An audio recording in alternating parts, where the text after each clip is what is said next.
आपला डायव्हर्स होईल ना. आवाज आहे डायव्हर्स करून टाक बरं. एक वेळा दिमाग खाऊ राहिली तर मोबाईल काय करू राहिली का शिल्लकची. हा 2 वाजताच्या अंदर डब्बा आला तर ठीकच ठीक. हा नाही तर आणू नको. उपाशी राहणं कबूल करसान पण जेवण कबूल करत ना.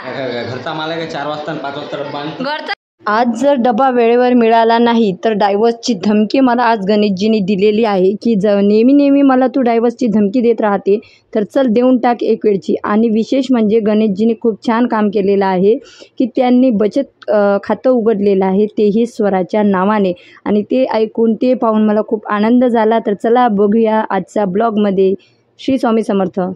काय झालं तुला सांगून द्यावं काय झालं काय कोण पत्रिका दिली घरी. पत्रिका दिली. हा बाबा म्हणते त्या बायको विचार लागते मग लग्नाला घ्यायला बोलावं केली. मालकी नाही का तुम्ही. मालकीनच आहो मी. हा मी कोणाला माय नौकर विकत घेतलं मी तुम्हाला विकत. ते जुदाईमध्ये कसं पण ते दुसऱ्या बैली विकते पण मी तुम्हाला तुमच्या आई बाबा पासूनच विकत घेतलाय.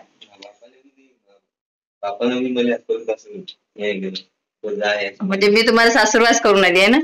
बायकोले सासरवास बसते पण नवऱ्याला सासरवास पहिल्यांदा आहे ना. तर गणेशजीच्या मित्राचं लग्न आहे आणि कसं आहे आपला व्यवसाय मस्तपैकी छान सुरू आहे. तर गणेशजीच्या पप्पांची माझ्या सासऱ्यांची इच्छा होती की गणेशजीने तिथे येऊ नये. तुम्ही किती काही गोड बोलले की नाही गणेशजी. किती काही गोड बोलले मला किती काही मस्का लावल्या. मी तुमच्या गोष्टीत येत नाही एवढं लक्षात ठेवा. सांगू आलं नाही मला नका सांगू. मी काय म्हणतो मी तुमच्या गोष्टीत येत नाही आणि तुम्हाला सुट्टी नामंजूर करत आहो.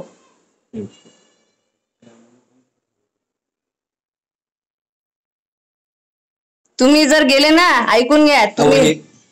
तुम्ही जर गेले तर डायरेक्ट आपला डायव्हर्स होईल ना. आवाज आहे डायव्हर्स करून टाक बरं. एक वेळा दिमाग खाऊ राहिली तर मोबाईल काय करू राहिली का शिल्लकची. नाही झाला बर. लोक म्हणते बापा आता हे ब्लॉग मध्ये टाकू काय. टाकतो व्हायरल होतो ना गणेशजी आपण. तसंही तर आपण सगळं व्हिडिओ साठीच तर करतो पैसेसाठी. गणेशजी लोकांसारखे लाजा सोडल्या.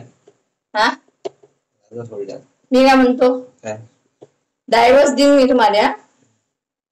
तुम्हाला मित्राचं लग्न जास्त आहे की डायव्हर्स जास्त आहे. मी जात नाही पण याच्या बाद मी बी कोणाच्या लग्नात जाऊ देईन नाही. गेली तर मी तिथे येऊन तमाशे करेन. हा हे बी आपलं मग वांदा आहे.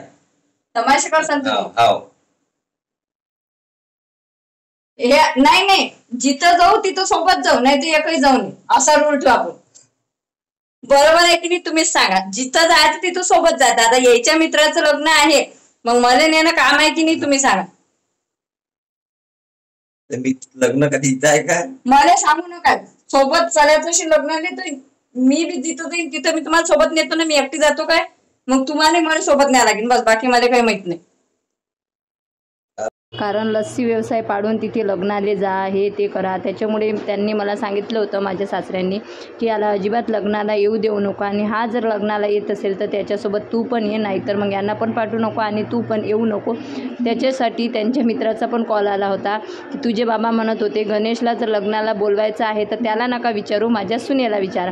तर माझ्या वहिनीसाठी वगैरे किराणा आणलेला होता. तर वहिनीला तेल मोजून द्यायचं होतं. तर आईला म्हटलं की कॅनीतलं तेल वहिनीला मोजून दे. तर आईने वहिनीला तेल मोजून दिलेलं आहे. उरलेलं तेल जे आहे ते आई वर घेऊन आली आणि कॅनीत टाकत होती. त्याच्यानंतर आता उन्हाळा आहे त्याच्यामुळे कुरवड्या शेवड्या पापडचा सीझन आहे. तर आईने कुरवड्यांचं आज पण भिजवलेलं होतं. तर आईने आणि वहिनीने कुरवड्या टाकलेल्या होत्या. आणि आता जे आपलं वळवट म्हणजे जुनं वळवट आहे ना ते पण वाळू वगैरे घालायची आवश्यकता असते. तर मी जे आहे शेवड्या आहे त्या मागच्या वर्षीच्या आहेत. तर आईने अजून नवीन पण बनवून घेतलेल्या आहेत. परंतु आई म्हणे आधी जुन्या शेवड्या आहेत ना त्या वाळू घाल आणि त्या खाली ठेव आणि नवीन शेवड्या आहेत ते वर ठेव. म्हणजे आता महालक्ष्मी वगैरे असतात तर त्यांच्यासाठी आतापासूनच आम्ही सर्व करून एका डब्यामध्ये वेगळे ठेवतो जेणेकरून जिथं म्हणजे आपला पिरियड वगैरे येतो तर त्याला हात लागणार नाही. तर अशा ठिकाणी आम्ही ते ठेवून देतो. भारत फोनपेचं माझ्या याला आहे म्हणून वाचत राहत होते नेहमी. तर असो, तर आता इथं मी शेवड्या वगैरे वाळू घातलेल्या आहे आणि मला खूप छान वाटलं की गणेशजीने बचत खाते उघडलेलं आहे, तेही स्वरासाठी. मी त्यांना विचारलं की कशासाठी, तर ते बोलले की याच्यामध्ये आपण दिलेल्या पैसे 200, 300, 100, 500 असे टाकत जाऊ आणि एकदम पैसे जमा झाले की ते काढायचे आणि नंतर स्वराचा विमा भरायचा. कारण 18 वर्षाची होईपर्यंत मी स्वराचा जीवन विमा काढलेला आहे आणि ती जेव्हा 18 वर्षाची होणार तेव्हा तिला तो मिळणार आहे. तर तो मी दरवर्षी 2 वेळा म्हणजे वर्षातून 2 वेळा भरत असते. तर त्याच्यामुळे गणेशजी बोलत होते की तो मग मी भरत जाणार. हे पैसे काढून स्वरासाठी सेविंगला ठेवण्यासाठी त्यांनी बचत खाते उघडलेले आहे. तर इथं लोखंड कापणारा आलेला होता. तुम्हाला माहीत आहे भावाच्या घराचं काम सुरू आहे.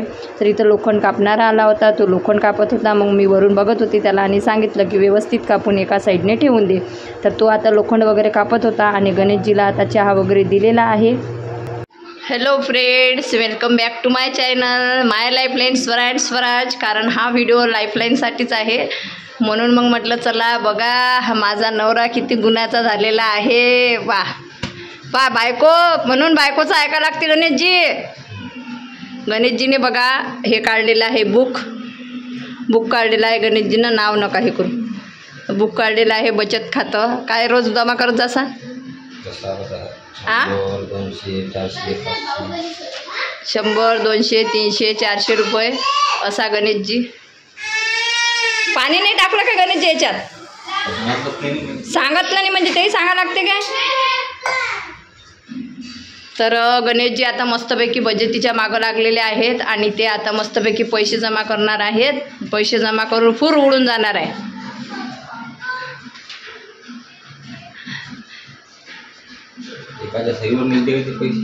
मग कोणाकोणाची सही पाहिजे? पुऱ्या गावाची?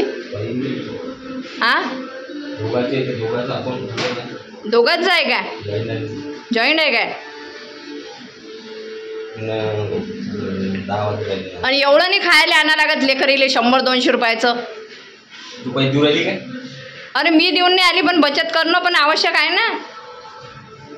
तर गणेशजींना मुलांसाठी खायला प्यायला भरपूर आणतात. आईस्क्रीम, कुल्फी, चिवडा, बिस्किट, भेळ काय असते ना ते येताना सर्व काही घेऊन येतात. म्हणजे 200 ते 250 रुपयाचं ते मुलांसाठी खाण्याचा खाऊच आणतात. तर मी त्यांना सांगत होते की आणा तुम्ही, असं नाही आणू नका. मुलांसाठी खायला आणणे आवश्यक आहे परंतु लिमिटमध्ये आणा. काय हो काय म्हणाले तुम्ही? मला कशा धमकी देतात? शुद्ध मराठीत सांगू. हां 2 वाजताच्या अंदर डब्बा आला तर ठीकच ठीक. हां नाही तर आणू नको. उपाशी राहणं कबूल करसान पण जेवण कबूल करत ना. घरचा माल आहे का? 4 वाजता आणि 5 वाजता डब्बा आणतो. घरचाच माल आहे. मग एक काम करत जा ना, 2 वाजेपर्यंत स्वराजला सोबत घेऊन जातो तुम्ही. नाही ना. पोहे खातो ना पप्पा. पोहे खाऊन आलं.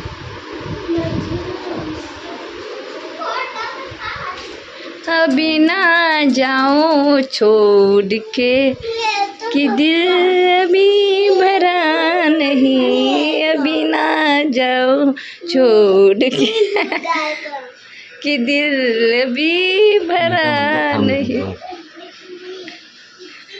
एक मिनिट बंद करणं. काय बंद कर. कुठे चढली मैं? कुठे चढली तू? पप्पा सोबत? पप्पा नेते का विचार बरं पहिले. राहू दे मी ठेवतो ते. राहू दे ना. चालले का मग आपलं का मग?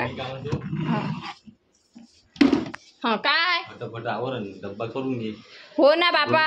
गणेशजी तुम्ही पसारे पहा बरं घरात किती पडेल आहे. तर मी काय जाणून करत असेल काय? करतो ना बा. आता उद्यापासून हे म्हणून मी तुम्हाला म्हणत असतो की डब्बा सोबतच घेऊन जात जा. हो अहो हा लढून आला. अहो गणेशजी चड्डी बिड्डी सगळं हातात घेतलं वा. अहो गणेशजी